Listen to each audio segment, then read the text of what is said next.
Baga nagaan gara YouTube keenyaa dhuftanii kalaqaa YouTube dha jechaadha. Daily Combo miliyoona 5 akkamittiin akka fudhannu isinitti agarsiisa an guyyaa har'aa jechaadha. Channel kanaaf addisi yoo taatan subscribe like gochuun dhiisina. Daily Combo jala seenna. Akkuma argitan bakka gaaffii sadan kana guutuu qabna jechaadha. Kaardii maalis akka bituu qabnu isinitti agarsiisa. Kaardii jalqabaa kan nu argan specially jala arganna jechaadha. Specially jala seenuudhaan gadi buuna. Gadi buuna gara dhumaa jira. Gadi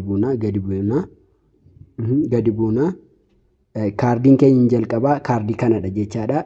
Innis YouTube Gold kan jedhu kanadha jechaadha. Kanaaf go ahead jennuuni.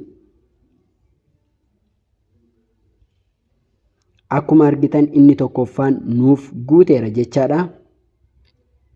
Isa lammaffaa kana guutuudhaaf immoo kaardii isa lammaffaa kan argannu weebii 3 jala arganna. Achi jalaati kaardii haaraa kana jechaadha.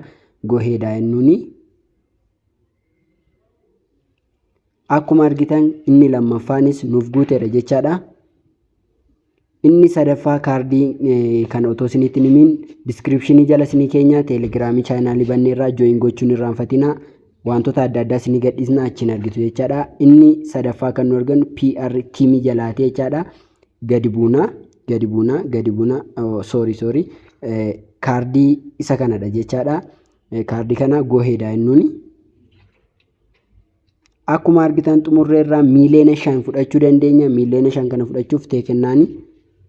Akkuma argitan hojii gaarii akka hojjennu nutti agarsiiseera. Baalaansii keenya bira dhannee gaaf laallu itti nuuf dabaleera jechaadha. Haala kanaan hojjechuu dandeessu. Chaanaalii kanaaf addisi yoo ta'u subscribe, like, share gochuun irraanfatina. Nagaan.